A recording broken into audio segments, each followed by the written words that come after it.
Some crimes are so disturbing that age no longer matters. These are real cases where children committed acts so extreme they were sentenced to life in prison. But the most shocking part isn't the crime, it's the moment they realize their freedom is gone forever. Join us as we reveal the reactions that stunned even the judges. Number 13. Roxanna Sakorski family murder plot. Plymouth, Michigan seemed like a safe suburban community until October 2014. 15-year-old Roxanna Sakorski conspired with her 23-year-old boyfriend, Michael Rivera, to murder her adoptive parents and younger brother. Prosecutors charged her as an adult for the attempted attack. Her parents defended her in court, arguing she suffered from mental illness and was under Rivera's influence. Roxanna had been diagnosed with attention deficit disorder and post-traumatic stress disorder. She had been on medication for both conditions. The once ideal child's behavior deteriorated during adolescence. She met Rivera on Facebook, and her conduct worsened dramatically when they started secretly meeting. Roxanna even ran away with him for several days before police found her at his house. She wanted to disappear because her parents had filed assault charges against Rivera. On October 17, Rivera positioned himself outside the family home and texted Roxanna with specific instructions. She attacked 12-year-old Lucas with a weapon and attempted the same with her sister before fleeing to Rivera's residence. Police arrested her there, where she told them about their marriage plans. During sentencing, Roxanna was shaking and crying, her remorse clearly visible. She apologized to her family for everything she had done. Despite her obvious regret, the judge sentenced her to 20 years in prison for her crimes, showing that emotional state doesn't erase criminal responsibility. Number 12. Kip Kinkel, Thurston High School shooting.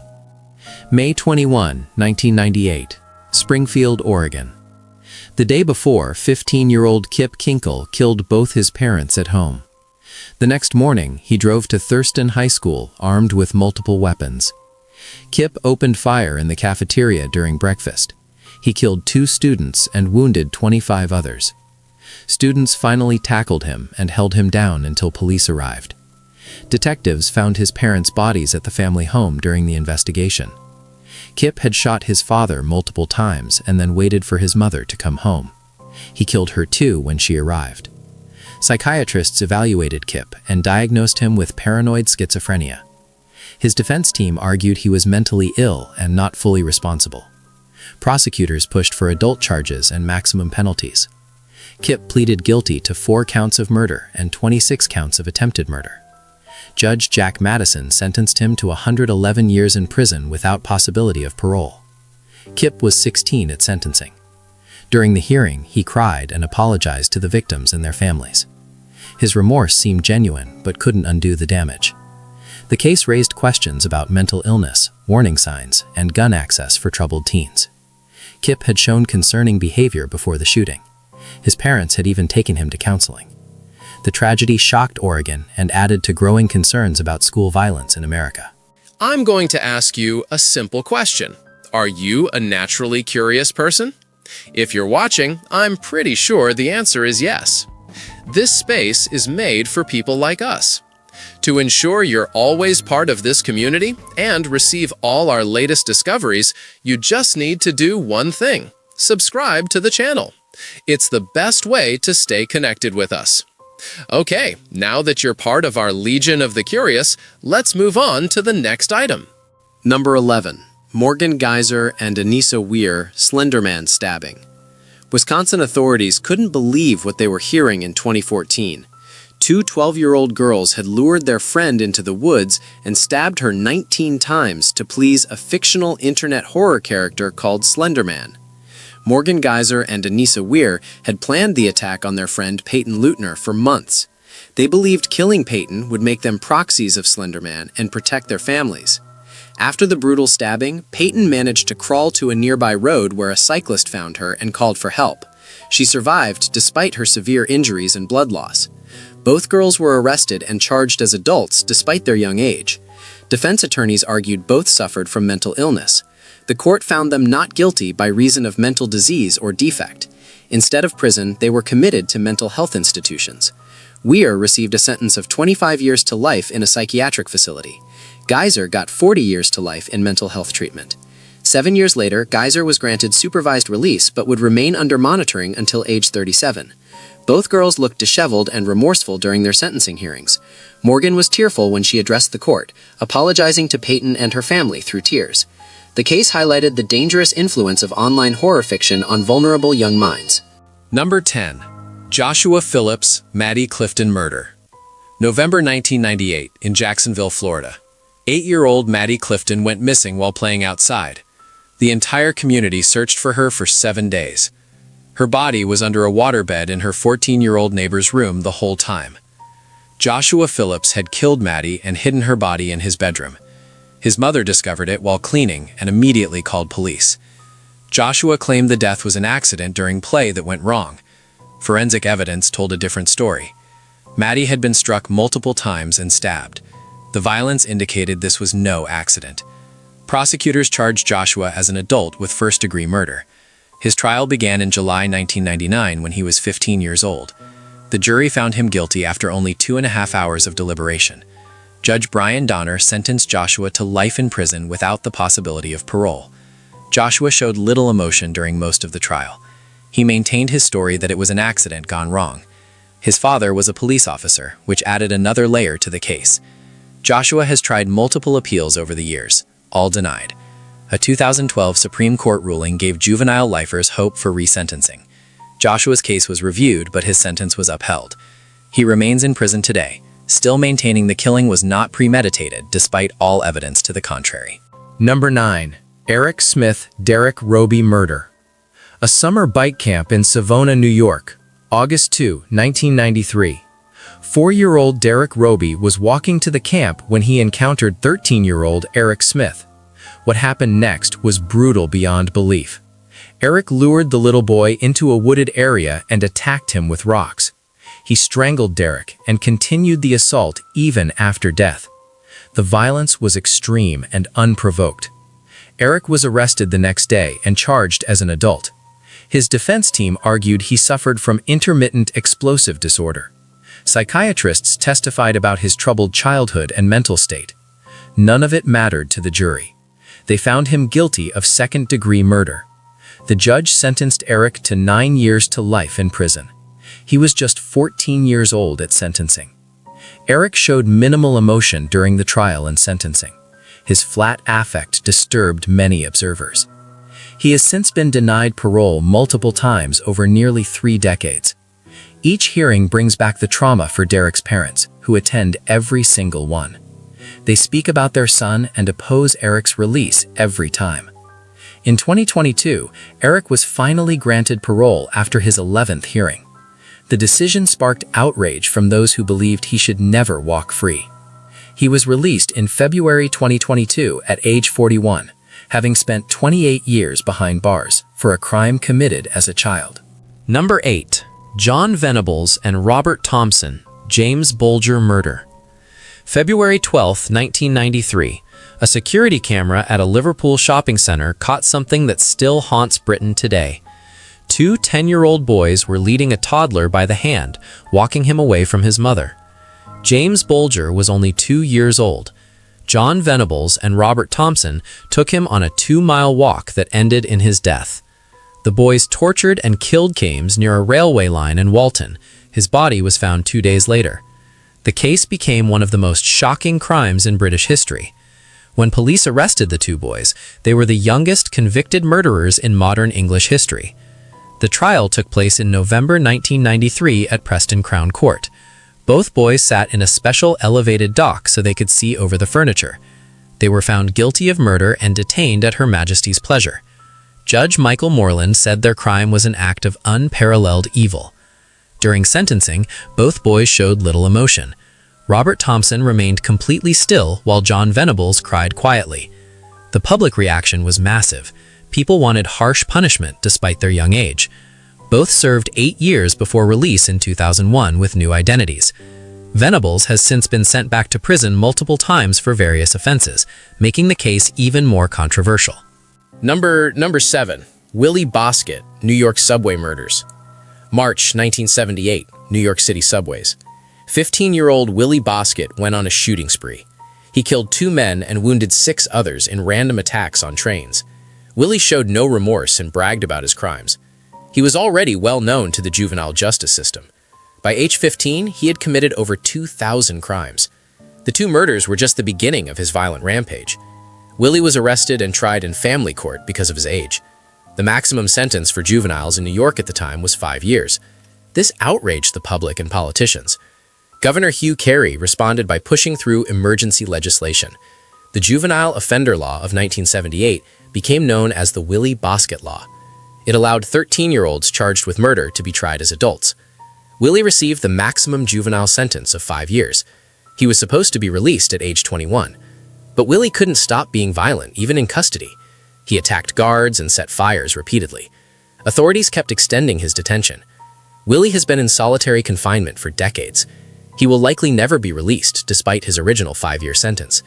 His case fundamentally changed how New York and other states handle violent juvenile offenders.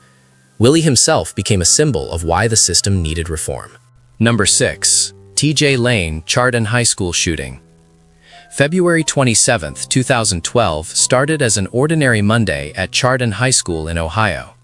By lunchtime, 3 students were dead and 3 more wounded. The shooter was 17-year-old T.J. Lane, a former student who rode the same bus as his victims. He walked into the cafeteria with a .22 caliber pistol and opened fire. Witnesses said Lane had personal issues with at least one victim. One injured student was left permanently paralyzed from his wounds. Authorities arrested Lane and faced the difficult decision of whether to try him as a juvenile or adult. Given the severity of the crimes, prosecutors chose adult court. Lane's courtroom behavior shocked everyone. He arrived wearing a buttoned blue shirt but unbuttoned it while sitting down, revealing a white t-shirt underneath with the word killer written across it. When given the opportunity to address the court, he made things worse. Lane directed hateful comments at the victims' families and even laughed at one grieving mother during her testimony. His smirk and mockery showed zero remorse. Lane pleaded guilty to all charges and received 3 consecutive life sentences without possibility of parole. The judge emphasized that Lane's cold demeanor and calculated cruelty warranted the harshest punishment available under Ohio law. Number 5. Nehemiah Griego, New Mexico family murders. January 2013 brought unimaginable horror to a New Mexico household. 15-year-old Nehemiah Griego used 2 different firearms to kill his entire family, both parents and 3 younger siblings. All 5 victims were innocent, murdered while they slept. In October 2015, Nehemiah pleaded guilty to the crimes. Because he was a minor when the murders occurred, a family court judge initially proposed sentencing him accordingly. Prosecutors appealed this decision and won. The ruling was overturned in 2019, and Nehemiah would be sentenced as an adult instead. When first arrested, he agreed to speak with police without a lawyer present. Nehemiah told investigators he was angry with his mother, though he provided few other details about his motive. He faced up to 120 years in prison due to the multiple victims, including young children. The judge ultimately sentenced him to 3 concurrent life sentences, with credit for 6 years and 285 days already served. Nehemiah must spend 30 years behind bars before becoming eligible for parole. During sentencing, he remained calm while the verdict was read. However, when given the opportunity to speak, he apologized to his extended family. Reports indicated he appeared quite subdued and emotional during his statement, a stark contrast to the cold brutality of his crimes against his own mother, father, and innocent siblings. Number 4. Lionel Tate murder case. January 2001 marked a turning point in American juvenile justice. A 14-year-old boy became the youngest person in modern U.S. history sentenced to life without parole. Lionel Tate stood in that Florida courtroom, barely showing emotion while the judge declared his fate. 3 years earlier, in July 1998, Tate had been left alone with 6-year-old Tiffany Unick in Broward County. His mother was upstairs taking a nap. What happened next shocked investigators. The 170-pound boy claimed he was just practicing wrestling moves he saw on television. Tiffany suffered a lacerated liver, fractured skull, broken ribs, and severe brain swelling. Medical experts testified her injuries matched those of someone falling from a 3-story building. Judge Joel Lazarus called Tate's actions cold and cruel, nothing like child's play. During sentencing, Tate remained almost expressless and silent. The case sparked national debate about trying minors as adults.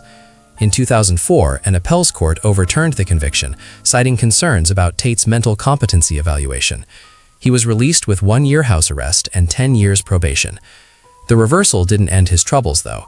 Tate violated probation multiple times and faced additional charges, showing the system's struggle with juvenile rehabilitation. Number 3. Robert and Michael Bever Family Massacre. July 2015 brought horror to Broken Arrow, Oklahoma. 5 members of the Bever family were found dead in their home. A 2-year-old baby and a 13-year-old girl fortunately survived. The older girl identified 2 of her brothers as the attackers, 18-year-old Robert and 16-year-old Michael Bever. Police arrested both brothers and charged them with the murders of their parents and 3 siblings. According to testimony, Robert wanted to become a famous serial killer. He pleaded guilty to all charges in 2017 and received life in prison without parole. Michael also gave chilling testimony during his trial and was found guilty by the jury. The judge sentenced him to 5 consecutive life sentences, meaning he would never be eligible for release. Michael initially smiled when his sentence was read, then wiped his eyes. Besides that brief moment, the brothers mostly remained emotionless throughout their court proceedings. The surviving sister's testimony was crucial in securing convictions. She described in horrific detail how her own brothers systematically attacked their family members. The 2-year-old was too young to understand what had happened.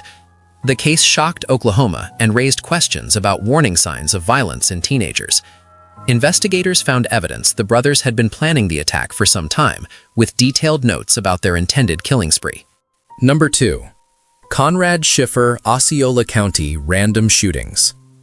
15-year-old Conrad Schiffer terrorized Osceola County with his friends through 2 random drive-by shootings that killed 2 innocent bystanders. The judge sentenced Conrad to 2 consecutive life sentences for the murders. He apologized to the families present in court after hearing their victim impact statements. The deaths of David Guerrero and Rupnarine, both students, devastated their families forever. Conrad sat with his head down for most of the 2-hour hearing. However, he stood up when given the chance to apologize to the families. His voice was low and remorseful as he spoke. The state's attorney questioned his sincerity and called him a sociopath during arguments. The prosecutor argued that locking him up for the rest of his life was the only way to guarantee community safety going forward. Because Conrad was a minor when he committed the crimes, he has the right to a sentence review after 25 years. The possibility of eventual release offers small comfort to the victims' families, who lost their loved ones to senseless violence. The random nature of the shootings made them particularly terrifying for the community. Neither victim knew their killers or had any connection to them. They were simply in the wrong place when Conrad and his accomplices decided to open fire, ending 2 promising young lives for absolutely no reason. Number 1. Graham v. Florida. Terrence Graham Case. Terrence Graham was 16 when he committed armed burglary in Florida. He was 17 during a home invasion robbery. The judge sentenced him to life in prison without parole for violating probation. This happened in 2005. Terrence's case eventually reached the United States Supreme Court. His lawyers argued that life without parole for juveniles in non-murder cases violated the 8th Amendment. The case became Graham v. Florida. In May 2010, the Supreme Court ruled 6-3 in Graham's favor. Justice Anthony Kennedy wrote the majority opinion. The court found that life without parole for juvenile non-homicide offenders was cruel and unusual punishment. The ruling affected about 129 prisoners nationwide. Terrence was resentenced to 25 years in prison. He became eligible for release after serving his time. The Graham decision was a landmark in juvenile justice. It recognized that children have greater capacity for change than adults. The ruling emphasized rehabilitation over pure punishment. Terrence's case changed the law for thousands of juvenile offenders. His story showed how one case can reshape the entire criminal justice system. During his original sentencing, Terrence had shown little emotion. The judge at the time said he was a career criminal who would never change. The Supreme Court disagreed with that assessment and gave him a second chance. Still curious? Then don't stop now. The next mystery is already waiting for you. Just click the video on screen.